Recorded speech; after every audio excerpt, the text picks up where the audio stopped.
आज हम इतिहास के एक ऐसे पन्ने को पलटने जा रहे हैं जो तलवार और धम्म दोनों से लिखा गया है। हम बात कर रहे हैं सम्राट अशोक की। हमारे पास जो स्रोत हैं वे अशोक विजय से करुणा तक शीर्षक के तहत उनके जीवन के उस अविश्वसनीय मोड़ को दिखाते हैं। देखिए, कहानी हम सबने सुनी है। एक क्रूर राजा था, उसने एक भयानक युद्ध लड़ा और फिर उसका दिल बदला और वो एक तरह के संत बन गया। लेकिन क्या ये कहानी इतनी सीधी है? आज हम इसी की गहराई में उतरेंगे।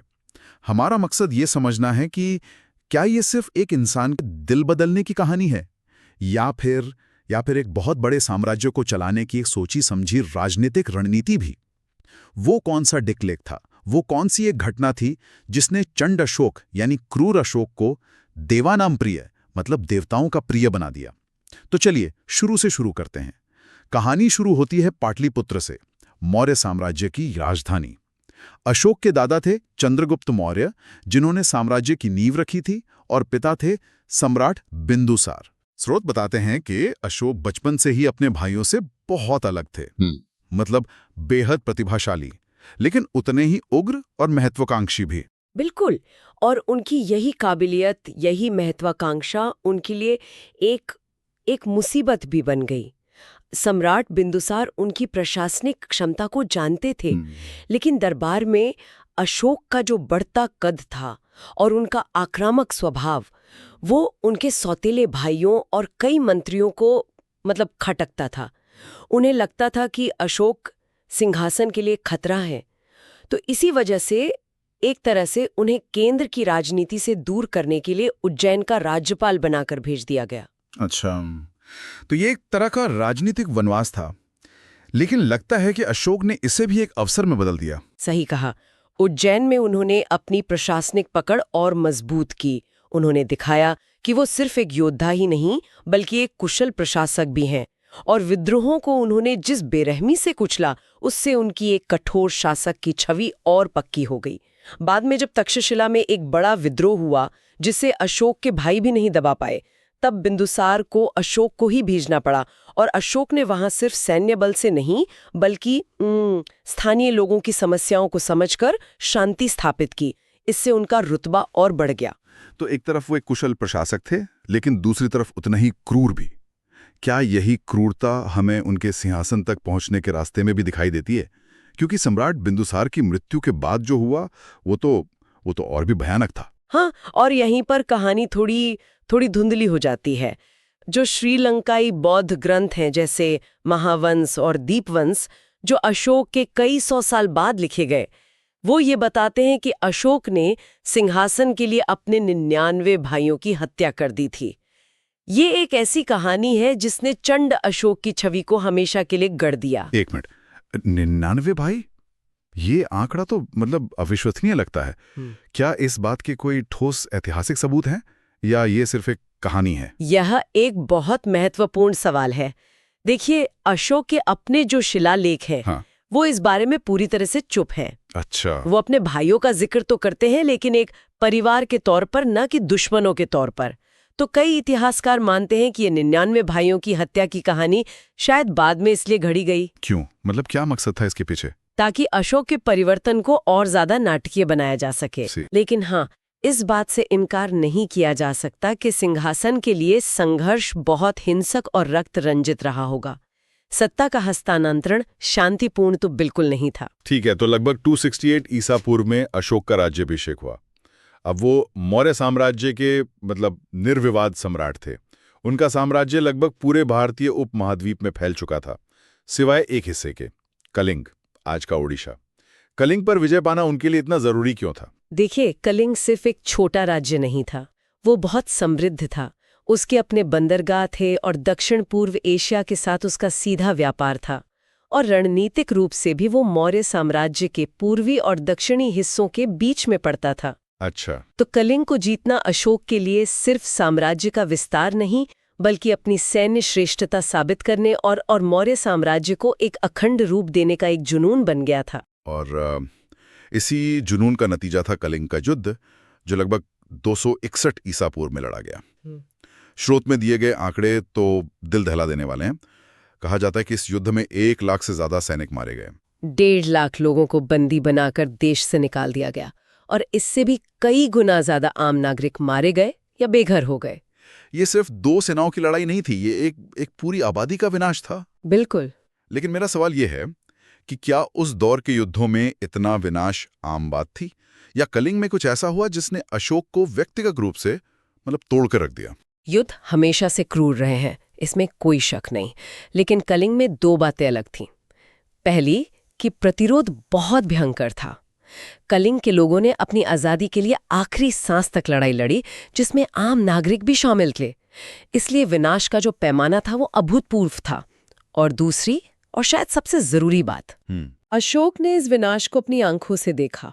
जीत के बाद जब वो युद्ध के मैदान का जायजा लेने गए तो उन्हें जश्न मनाने के लिए कुछ नहीं मिला। हर तरफ लाशें, अनाथ बच्चे, विधवाएं और जलते हुए घर थे। स्रोत में एक बहुत मार्मिक लाइन है, उस क्षण अशोक के भीतर का योद्धा मर गया और एक इंसान का जन्म हुआ। उन्हें अपनी जीत पर गर्व नहीं बल्कि गहरा पछतावा और ग्लानि हुई। बिल्कुल। ये शायद इतिहास में पहली बार था जब किसी विजेता ने अपनी जीत को एक हार के रूप में देखा। उन्हें एहसास हुआ कि साम्राज्य की सीमाओं को बढ़ाने की कीमत अगर लाखों बेगुनाहों की जान है तो ऐसी जीत का कोई मतलब नहीं। इसी आत्मग्लानि ने उन्हें हिंसा के रास्ते से हमेशा के लिए दूर कर दिया। उन्होंने बौद्ध धर्म अपना लिया और प्रतिज्ञा ली कि अब वो भेरी घोष यानी युद्ध के नगाड़े की जगह धम्म घोष मतलब धर्म और शांति का संदेश फैलाएंगे। लेकिन यहाँ एक सवाल उठता है, क्या ये सिर्फ एक आध्यात्मिक बदलाव था या इसके पीछे कोई गहरी राजनीतिक समझ भी थी? मेरा मतलब है, एक इतना बड़ा साम्राज्य जिसमें अलग अलग भाषाएं, संस्कृतियां और धर्म के लोग रहते हों, उसे सिर्फ तलवार के दम पर कब तक एक साथ रखा जा सकता है? लगातार युद्ध करना महंगा भी तो होता है। ये एक शानदार बिंदु है और कई इतिहासकार मानते हैं कि अशोक का धम्म अपनाना एक राजनैतिक मास्टर स्ट्रोक भी था। इसे ऐसे समझिए, सैन्य विजय के बाद जीते हुए लोगों पर शासन करना बहुत मुश्किल होता है। विद्रोह का डर हमेशा बना रहता है। बिल्कुल। धम्म एक नैतिक गोंद की तरह था, एक साझा आचार संहिता जिसने साम्राज्य के सभी लोगों को, चाहे वो यूनानी हो, तमिल हो या गांधार के, एक दूसरे से जोड़ा। यह सैन्य शक्ति से कहीं ज्यादा टिकाऊ और किफायती तरीका था साम्राज्य चलाने का। तो ये एक तरह की सॉफ्ट पावर डिप्लोमेसी थी। उन्होंने पशु बलि पर रोक लगा दी, शिकार करना छोड़ दिया, मृत्युदंड की सजा को नरम कर दिया। और उन्होंने जो किया वो आज की सरकारों के लिए भी एक मिसाल है। उन्होंने जन कल्याण को अपनी नीति का केंद्र बनाया। जैसे कि इंसानों और जानवरों दोनों के लिए अस्पताल बनवाए, यात्रियों के लिए सड़कों के किनारे पेड़ लगवाए, कुएं खुदवाए, धर्मशालाएं बनवाई। ये एक सम्राट का एक सेवक में बदलना था। और अपने इस संदेश को लोगों तक पहुंचाने का उनका तरीका भी अनोखा था। पत्थर के शिलालेख और स्तंभ। हाँ, और ये उस समय की सबसे बड़ी जनसंचार क्रांति थी। उन्होंने अपने संदेशों को पहाड़ों और बड़े बड़े स्तंभों पर खुदवाया।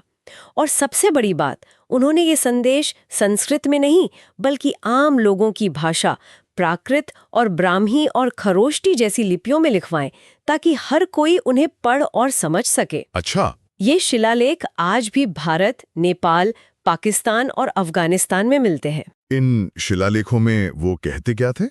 उनमें वो खुद को राजा नहीं बल्कि पिता कहते हैं और अपनी प्रजा को संतान बताते हैं।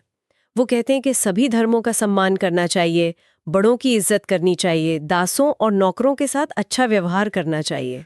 तो ये एक राजा का आदेश नहीं था? नहीं, ये एक पिता की सलाह थी। ये उस समय के लिए क्रांतिकारी विचार था जब शासक खुद को ईश्वर का प्रतिनिधि मानते थे। और उनका ये मिशन सिर्फ अपने साम्राज्य तक ही सीमित नहीं रहा, उन्होंने इसे एक वैश्विक मिशन बना दिया। बिल्कुल। और यहीं पर अशोक इतिहास के बाकी सम्राटों से अलग हो जाते हैं। उन्होंने अपने बेटे महेंद्र और बेटी संघमित्रा को बौद्ध धर्म के प्रचार के लिए श्रीलंका भेजा। एक मिनट, ये तो बहुत बड़ी बात है। एक सम्राट अपने बच्चों को, जो उसके वारिस हो सकते थे, उन्हें राजपाट की ट्रेनिंग देने की जगह एक भिक्षु बनाकर एक मिशन पर विदेश भेज रहा है। दरबार में या परिवार में किसी ने इस पर सवाल नहीं उठाया होगा? जरूर उठाया होगा। ये एक अभूतपूर्व कदम था। ये दिखाता है कि अशोक अपने मिशन के प्रति कितने समर्पित थे। वो चाहते तो अपने बच्चों को सत्ता सौंप सकते थे, लेकिन उन्होंने उन्हें शांति और करुणा का दूत बनाया, और इसी वजह से बौद्ध धर्म भारत की सीमाओं से निकलकर एक विश्व धर्म बन पाया। उन्होंने सिर्फ श्रीलंका ही नहीं, बल्कि सीरिया, मिस्र, ग्रीस और मध्य एशिया तक अपने धर्म दूत भेजे। उनका दृष्टिकोण सिर्फ अपने साम्राज्य तक सीमित नहीं था, वो पूरी मानवता के लिए सोच रहे थे। तो अशोक की कहानी एक क्रूर विजेता से एक दयालु शासक बनने की है, लेकिन ये कहानी राजनीति, नैतिकता और एक विशाल साम्राज्य को एक सूत्र में पिरोने की भी है। अपने जीवन के आखिरी दिनों में उन्होंने राजपाट लगभग त्याग दिया था और एक साधारण बौद्ध भिक्षु की तरह जीवन बिताया। हाँ, लगभग 232 ईसा पूर्व में उनका निधन हो गया, लेकिन उनकी विरासत आज भी जिंदा है। भारत का राष्ट्रीय चिन्ह 4 शेरों वाला स्तंभ अशोक की ही देन है। और हमारे तिरंगे का चक्र भी बिल्कुल अशोक चक्र ही है। लेकिन उनकी असली विरासत ये चिन्ह नहीं, बल्कि वो विचार है जो वो पीछे छोड़ गए। तो अंत में अशोक की कहानी हमें क्या सिखाती है? अशोक की कहानी ये सवाल खड़ा करती है कि क्या व्यक्तिगत परिवर्तन में इतनी शक्ति हो सकती है कि वो एक पूरे साम्राज्य की दिशा और इतिहास की धारा बदल दे? और ये हमें सोचने पर मजबूर करती है कि हम महानता को कैसे मापते हैं। इतिहास विजेताओं और साम्राज्यों को बनाने वालों से भरा पड़ा है, लेकिन अशोक को इसलिए याद नहीं किया जाता कि उन्होंने कितना बड़ा साम्राज्य जीता, बल्कि इसलिए याद किया जाता है कि एक बड़ी जीत के बाद उन्होंने आगे लड़ने से इनकार कर दिया। शायद एक शासक की असली महानता उसकी जीती हुई लड़ाइयों में नहीं, बल्कि उस एक लड़ाई में है जो वो अपने मन के अंदर लड़ता है और जीतता है। अशोक की विरासत यही है कि सच्ची शक्ति तलवार चलाने में नहीं, बल्कि उसे म्यान में रखने के विवेक में।